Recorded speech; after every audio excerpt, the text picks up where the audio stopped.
희한한 세상입니다.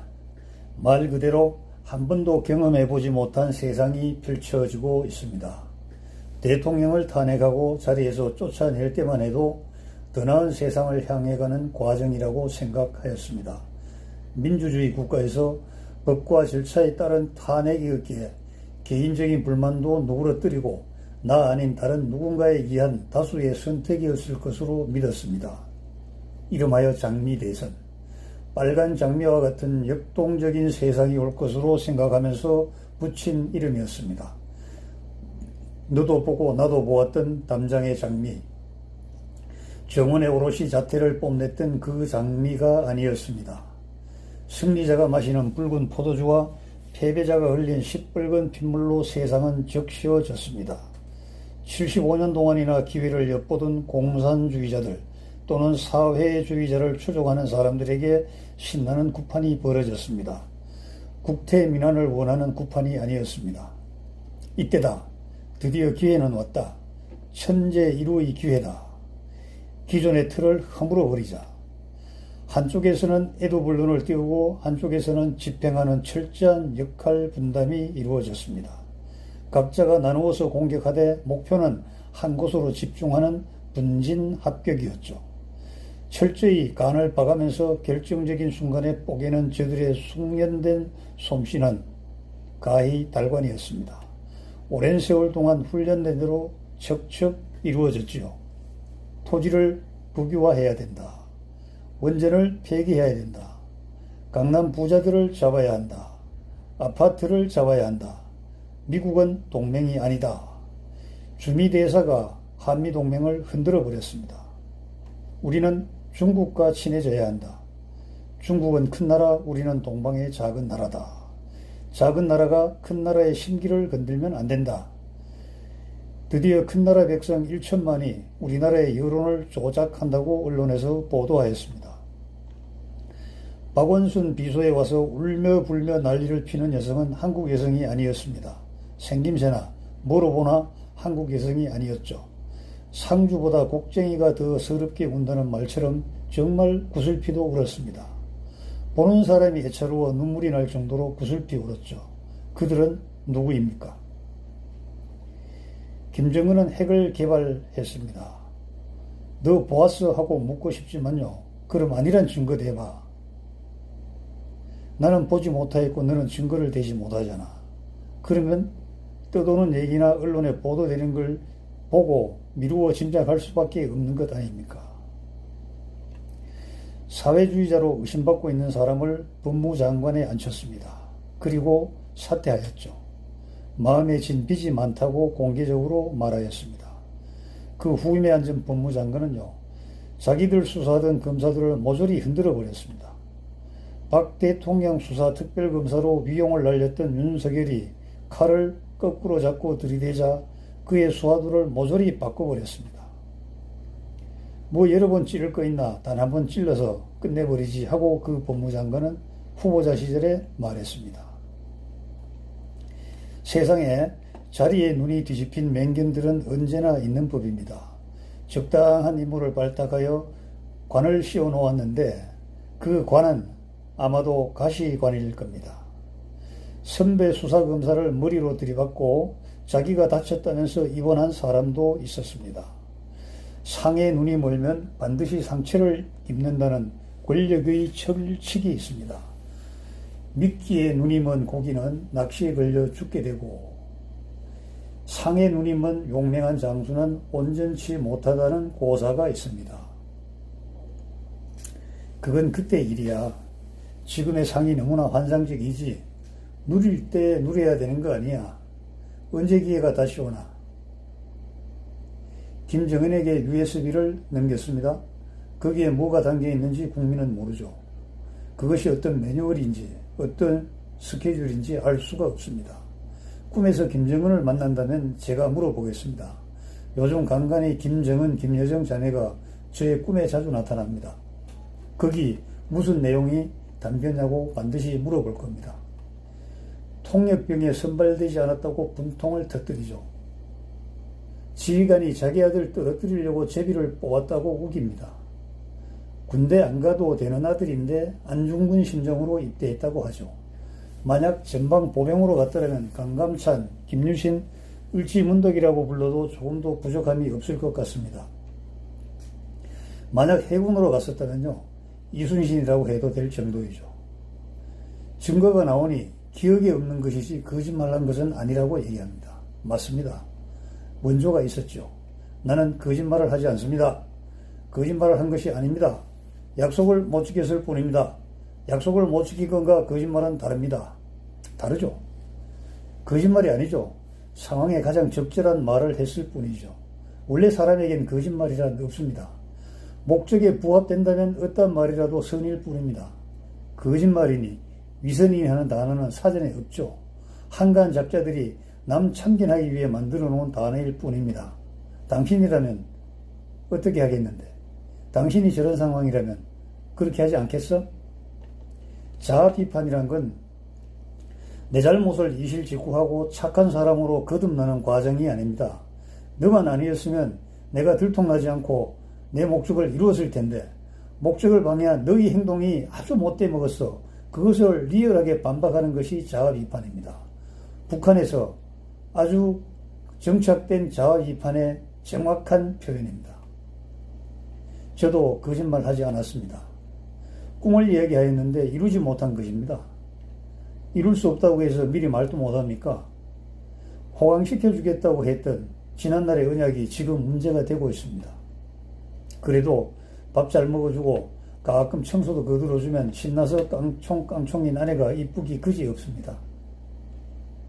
그 안에 더 나이 먹기 전에 언약했던 것을 이루어줘야 하는데 지금으로서는 아무 대책이 없는 것 같습니다. 요령부득으로 감내할 수밖에 없었던 지난 15년 세월이 참 아프게 다가옵니다. 달라고 할 때 듬뿍 집어줄 걸. 선물로 허물을 덮고 뇌물로 목적을 이룬다고 내 스스로 말했으면서도 어찌 그리 명탕인지, 자신의 일은 어떻게 그렇게도 하지 못했는지. 나누어 먹으면요 절대 탈이 나지 않는 법입니다. 경상도 버전으로 농갈라 먹는 거죠. 농갈라 먹자고 내미는 손을 뿌리치면요 바로 칼을 맞게 됩니다. 그건 뇌물일다는 말이지 푼푼히 모은 돈을 달라고 하면 되나고, 이 사람 아직도 멀었네. 고생 좀 더 해봐야 정신 차릴 똥말똥이야. 누가 그랬지? 원래 여자와 국민은 속아서 산다고. 산삼 고르다가 인삼 잡고 인삼 고르다가 도라지 들고 간다고 했잖아. 비단 고르다가 모시 들고 모시 고르다 삼배 쪼가리 들고 간다고 했지. 그렇기 때문에 이왕 속일 거라면 그럴듯하고 우아하게 속여야 해. 속은 사람들이 속아도 후회함이 없도록 잘 속여야 한다 이 말이지. 저런 인간에게 속은 내가 바보지 자기 가슴 치게 만들면 안 된다는 거야.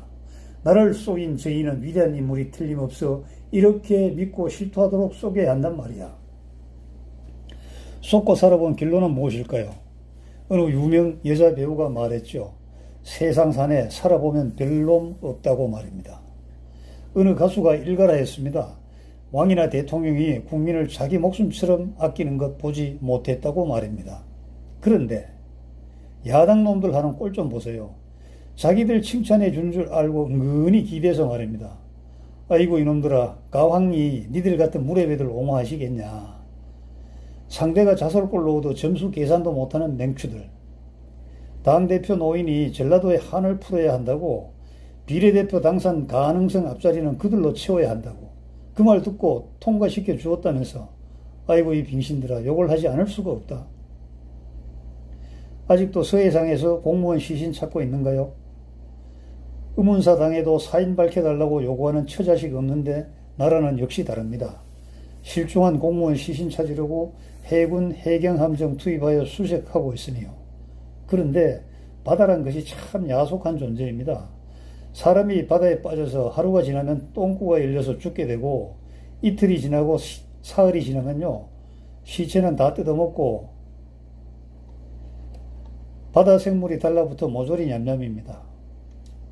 제 친구가 울릉도에서 스쿠버하다가 사망하여 일주일 만에 찾았는데 정말 흉측했습니다.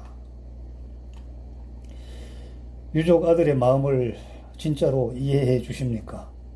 젊은 사람들 포옹도 잘 하시지 않습니까? 이 아들도 한번 알아주시면 어떨까요? 세상은 돈판입니다. 돈을 먹기 위해 공사 구분이 안 될 정도입니다. 돈을 먹으려는 의도만 있어도 이익 공동체 하면서 구속하는 법이었는데 의도가 아니라 실제로 먹었고 죽었다는데도 법은 조용합니다. 하도 큰 건이어서 신중히 하시겠죠. 조이팔이 욕했다면 지금은 여러 명의 조이팔이라도 있는 것 같아요. 백성은 가난을 걱정하는 것이 아니라 골고루 나누지 못함을 근심한다고 했죠. 김두관 의원이 언젠가 한 말 같았는데 엊그제는 이재명 지사가 또 하대요. 논어의 게시편에 나오는 말인데 주체는 국가요 가장입니다. 주체가 백성이나 식솔들로 치환하여 해석하면 어감이 거꾸로 서버립니다. 지금 국민들은 재난지원금 얼마를 받고 황공하게 생각하는 마음입니다. 그런데 권력자들이 주고받는 돈은 다발이 아니라 어마어마한 것 같아요. 옛날 한나라당이 선거 자금을 트럭으로 받았다가 책임자가 구속됐는데 지금은 그보다 덜하겠죠. 그때 야당은 목숨을 걸고 싸웠는데 지금 야당은 강아지 순딩이 당이 되어서 가만히 있습니다. 국민들이 한 번 더 뽑아주면 4년 목숨이 이어지니 거기에 생명을 걸고 있는 것 같아요. 그 돈은 어차피 국민에게 돌아올 돈이 아니니까 국민은 별 관심이 없을 수도 있습니다. 정말 저 안에서 정의로운 사람은 찾아볼 수 없을까요? 찾지 말라고요. 조금 과하다고 생각하는 사람들이 처음에는 있었지만 점차 줄어들다가 나중에는 없어지는 것입니다. 고려시대 이자겸을 아시죠? 모르신다고요? 정교조 교육에 역사 과목은 없으니 몰라도 상관하지 않겠습니다. 하여튼 이 인간이 딸 셋을 두 임금의 비로 들여놓았더란 말이죠. 둘째 딸은 고려 16대 예종의 비로 들여놓았고 셋째 딸은 그 다음 왕비로 들여놓았다가 죽고 나니까 또 넷째 딸을 또 들여놓았습니다. 이렇게 되면 촌수가 어떻게 되는 겁니까? 뭐라고 불러야 하나요? 외할배? 장인영감? 하여튼 이놈들이 얼마나 욕심쟁이인가요? 전시고라고 있어요. 과거가 아니라 경작할 땅과 나무를 채취할 산을 송두리째 갖는 것입니다. 주로 공신이나 외척들에게 주었다가 죽으면 환수하는 것인데 이걸 내놓을 리가 없죠. 그래서 처음에는 비판적 시각을 가진 대신들이 들어 있었습니다. 그런데 점점 너그럽게 봐주기 시작하는 거죠. 그래야만 자기들도 얻어먹을 수 있는 거니까요. 이렇게 권력을 잡은 사람들이 결탁하여 이익 공동체가 되어가는 것입니다. 그래서 권력의 중심에 의인은 없는 것입니다. 하나도 없습니다. 아니, 있을 수가 없습니다. 인종이 척준경을 끌어들여서 이자겸을 내치려고 했습니다. 그런데 척준경이 판을 읽어보니까 인종보다는 이자겸이 실력자라. 그래서 주판을 튀기다가 굉장히 고민하다가 척준경은 인종과 손을 잡고 이자겸을 척살하게 됩니다. 그래서 영화는 척준경의 손으로 들어오게 되는데 그 시간도 얼마 못 가서 척준경도 제거되고 맙니다. 이자겸은 18자 유황설을 퍼뜨렸죠. 10십자와 8팔자를 하면은 오얀 이자가 됩니다. 이시 유황설인데요. 이시가 왕이 되니까 그 당시 가장 실력자인 이자겸 자신이 왕이 된다는 겁니다. 조선시대에는 주초 유황설이 있었습니다. 주와 초를 합하면 조입니다. 이 조는 조광조를 말하는 것입니다. 역사는 돌고 돌고 간신 역적들의 정감록은 깊이 갈무리 되어 전해집니다. 오공 때 백운택이라는 장군이 있었습니다. 전두환 대통령과 현역 시절에 호영호재하면서 결의 형제 비슷한 사람이었습니다. 바른 소리 잘하는 사람으로 알려졌었죠. 어느 날 이 여사에게 쥐락펴락 당한다고 불만을 표하였습니다. 일국의 대통령이 부인에게 꼼짝 못한다는 말이 퍼져서야 되겠냐고 따진 것이죠. 그 당시에 보안사 위에 육사, 육사 위에 미용사, 미용사 위에 이 여사라는 우스개가 널리 퍼졌던 시절이었습니다. 야, 이 사람아, 그럼 유교사같이 눈덩이 시퍼렇게 멍들어서 뉴스에 나와야 되겠어? 그 쓸데없는 소리 하지 마라. 이렇게 전 대통령이 핀잔을 줬다고 합니다. 최근에 보니까 벌금 90만 원이라고 자주 이게 언론에 뜹니다. 90만 원 받으면 시장직, 교육감직, 도지사직 다 유지한다고 하네요. 100만 원부터는 그 상실이라고 합니다.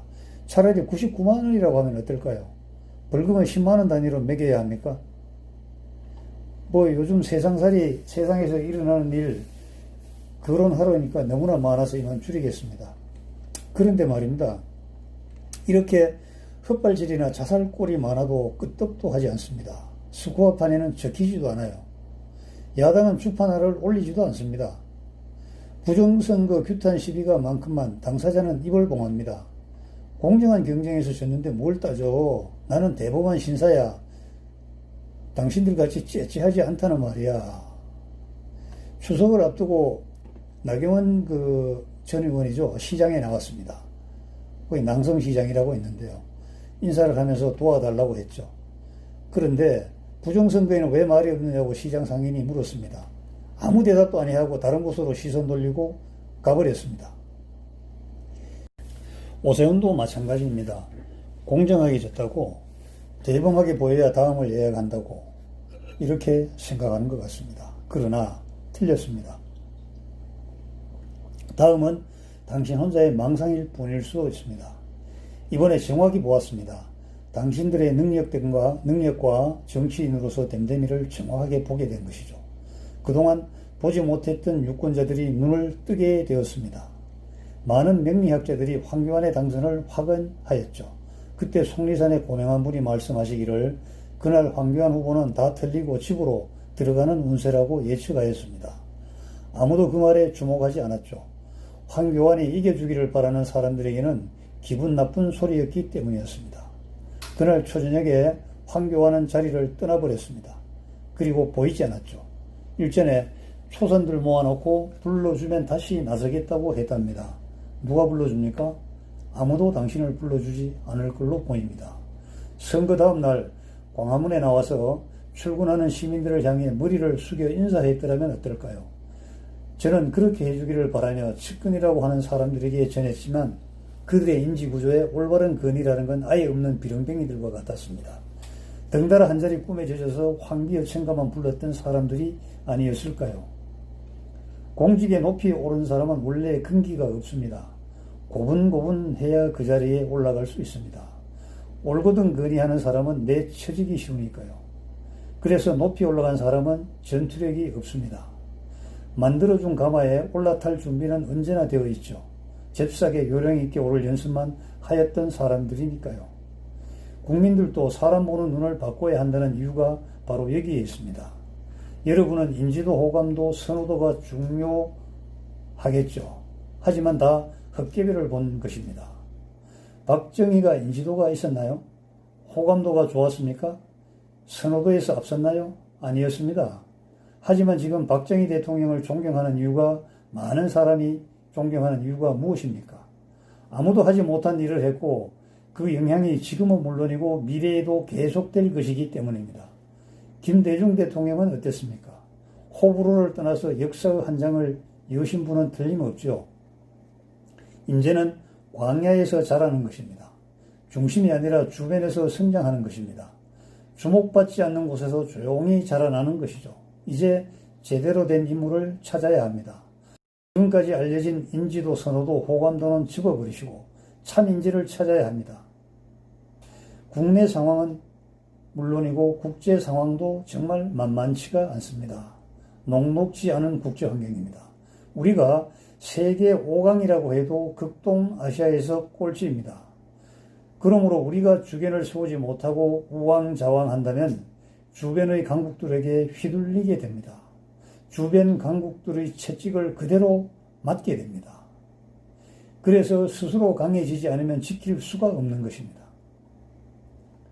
국민들은 왜 가만히 있는가요? 지금 나가보면 많은 사람들이 이렇게 얘기합니다. 국민들은 왜 가만히 있는가요? 당연히 가만히 있는 거죠. 국민이 할 일이 뭐 있습니까? 당신도 국민, 나도 국민 아닙니까? 그런데 뭘 하고 있나요? 그냥 가만히 있을 수밖에는 없지 않습니까? 여러분, 기둥이 없는 건물을 짓는 목수 보았습니까?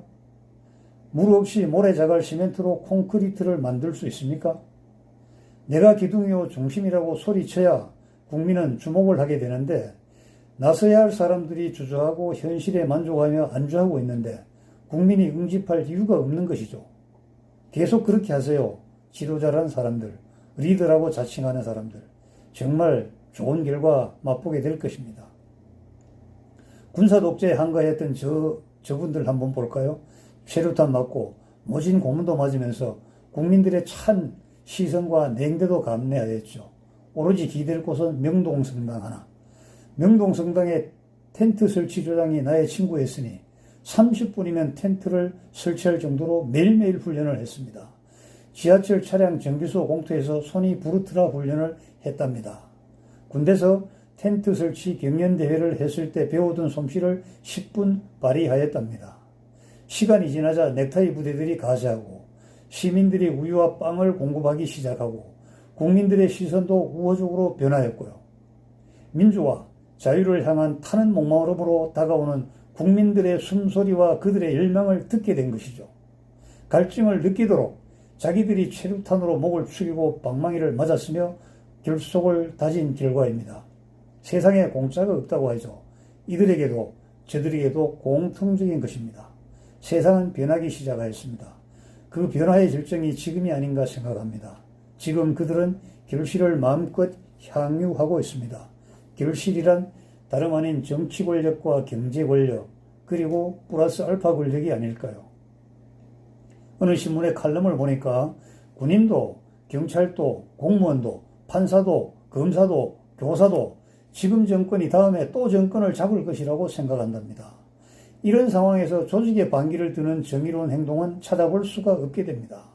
야당이 선명한 기치를 내걸어야 국민이 주목하고 행동으로 응원을 하는데 기둥이 되어줘야 할 야당이 석가래도 아니고 바람벽에 진흙으로 내려앉고 국민이 기둥이 되어주기를 바라고 있는 듯하니 판은 애초에 깨어진 판입니다. 그리고 당대표 할아버지 정말 잘 모셔다 놓았습니다. 청와대 가서 반찬 꾸러미 선물 들고 행복해하는 모습을 보이는 원내대표와 궁합이 잘 들어맞습니다. 국민의 힘이 아니랍니다. 국민의 짐이랍니다. 국민의 짐이 아니라 국민의 독이라고 합니다. 오늘 저녁 퇴근길에 전화 한 채의 지인의 울분이었습니다. 여당의 독주를 원망하는 것이 아니라 야당의 무기력을 한탄한다고 했습니다. 6.25 전쟁이 한창일 때 한신이라는 연대장이 있었습니다. 나중에 대장으로 전역한 한신 대장입니다. 중공군에 맞서서 일촉즉발의 위기가 연속되었죠. 지원병도 화력 지원도 기대할 수 없는 상황이었습니다. 전방의 대대장들은 연대장이 뒷걸음치는 기미만 보이면 후퇴한다고 합니다. 한신은 고량주 서너 병을 들이키고 고집 꼭대기에 잘 보이는데 하얀색 텐트를 치고 잠을 잤답니다. 전방의 대대장들이 뒤를 돌아보니 연대장은 고집 꼭대기에서 꼼짝도 하지 않는 것이었습니다. 그래서 지키기를 다했다는 것이죠. 백두산 호랑이 김백일 장군이 있었는데요.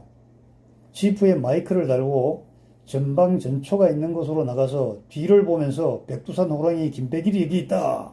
겁먹지 말라 병사들아, 사단장이 여기 있다. 이렇게 방송을 했다고 합니다. 정막강산이죠. 풀벌레 소리만 찌르찌르 울리는 전선 아닙니까? 달이 중천에 떠오르면 중공군의 피리 소리가 귀를 때리고 그 무시무시한 인해 전술이 시작되는 그러한 상황입니다. 생사를 담보하지 못하는 전투 현장이죠. 그림자가 뒤로 움직이는 듯한 환상만 보아도 후퇴하고 마는 전장의 공포가 전투병들의 전장 심리를 지배하는 상황이었습니다. 이때 사단장이 최전방에 나가서 내가 여기 있다, 겁먹지 말고 싸우자고 격려하는 것보다 더한 감동과 믿음이 어디 있겠습니까? 전장에서는요, 병사는 지휘관의 모습을 보고 용기를 얻습니다. 전장에서는요, 지휘관은 병사들의 모습을 보고 희망을 얻습니다. 그래서 위기일수록 지휘관은 전선으로 달려나가는 것입니다. 망하는 군대는 공통점이 있는데 전선에서 멀찌감치 떨어져 사령부를 세웁니다. 여순대련의 백상고지 쟁탈전에 실패한 노기대장의 사령부도 한참이나 뒤에 있었습니다. 전장에 참혹한 것을 보지 않아야 맑은 정신으로 작전을 세울 수 있다. 이렇게 어떤 참모가 건의한 것입니다. 그 말을 들은 노기대장 자체가 문제가 있는 사람이었습니다. 임시사령관이 왔는데 노기대장의 친구입니다. 이 임시사령관이 지휘권을 맡아가지고 첫 번째 한 명령이 사령부를 최전방으로 옮겨라. 최전방 공격하는 병사들 바로 뒤로 옮기라는 것이었습니다. 결과는요, 매우 쉽게 이겼습니다. 정치도 마찬가지입니다. 정치의 리더라는 사람들이 지지자들의 여론과 자꾸 멀리 떨어져 나가면 안 됩니다. 저는 한 4년, 3년 전에 늘 몇 사람 만나면 얘기했어요. 국민에게 사죄하십시오. 우리가 잘못했다고 얘기하면 국민은 바로 또 지지로 돌아옵니다. 하니까 이 사람이 뭘 하느냐. 우리 자주 했잖아요. 우리 사과 자주 했잖아. 나 어제도 했는데 이러는 거야. 그러니까 옆에 있던 사람이 언제 했어? 나도 못 들었는데 이렇게 얘기를 하더라고요. 이제는요. 미안하지만 국민의 짐 사과해도 안 됩니다. 국민들이 받아줄 사람 하나가 없습니다. 정신 똑바로 차리고요. 저 경상도에서 보수빨이 계속해서 국회의원이나 한두 번 더 해먹을 수는 있어도 당신들로는 희망이 없다고 사람들이 다 이렇게 얘기합니다. 3년 전이었나요? 퇴근길로 차가 붐비는 서초역 사거리에 이게 나라냐는 팻말을 들고 서 계시는 신사가 한 분 계셨습니다. 그분이 지금의 문재인 대통령입니다. 광화문 촛불대회에도 정확히 나타나셨습니다. 지지자들에겐 더 큰 영광이 없었습니다. 지지자들에게 정말 더 큰 기댈 언덕이 없었던 것입니다. 여야를 막론하고요. 나라를 위해 싸워주시길 바랍니다. 저와 같은 장산 이사들도 뻔히 알 수 있는 사건도 뒤틀고 하지 마시고요. 국민은 압니다. 당장 어떻게 하지는 못할지라도 에너지가 농축되어 가고 있는 중입니다. 많은 사람들이 지금도 전세를 걱정하지만 저와 같은 사람은 내년 봄 전세를 어떻게 할 건지 지금 6개월 먼저 당겨서 걱정을 해야 하는 이 나라가 되었습니다. 오늘 또 국정감사 자리에서 국토부 장관이 궁지에 몰리니까 테스형을 언급하면서 예봉을 피했다고 하더군요. 정책을 실패하고도 그리 밉보이지 않는 장관입니다. 외교부 장관은 남편이 내 말 듣는 사람이 아니라는 말로 웃음바다로 만들어버렸습니다. 그리고 피해 나갔죠. 그러나 그리 큰 잘못도 없이 미움의 극단에 서 있는 장관도 있습니다. 다 제 할 탓인가 봅니다. 상하천은 화식전에서요. 백성들이 먹고 있고 잘 살고 안전한 나라를 만드는 것이 정치의 최고라고 하였습니다. 그리고 백성들의 이익과 다투는 정치는 최하의 정치라고 혹평을 하였습니다. 최하의 정치가 계속되면 백성들의 힘에 의해 끌려 내려온다고 하였습니다. 우리나라에서 그런 모습은 더 이상 보지 않고 살기를 기대하고 정말 고대합니다. 정치가 무슨 원수 갚는 마당이 되어야 합니까? 철천지 원수를 응징하는 마당이 정치입니까? 그것은 아니지 않습니까? 만약 앞으로 정치학교에 오실 분은 저에게 화식전을 강의할 기회를 주시면 좋겠습니다. 화식전은 정치, 경제, 문화, 사회 전 분야를 망라하며 국가와 국민과 상인과 기업가와 종업원과 국민 각 개개인이 어떻게 하여야 좋을지 분명하게 밝힌 기록입니다. 상하천은 이렇게 말했죠. 꿈을 이루고 당당하게 살려면 돈이 뒷받침되어야 하지. 그건 너 인정하고 말고. 그런데 말이야. 부자가 되려면 사람이 착해서는 안 된다고 생각하지. 당연하지. 착한 사람이 부자 될 리가 있나. 아니야. 그게 아니야. 내가 말이야. 착하게 부자 되는 방법 알려줄게. 무려 3000년을 관찰한 결과야. 정확해. 지금 내 이론 조그만큼 떼가가지고 노벨 경제학상 받은 사람도 있더라고. 내 이론을 알면 이 세상 걱정 없이 사는데 정말 큰 도움이 될 거야. 이만 맺을까 합니다. 여러분 감사합니다.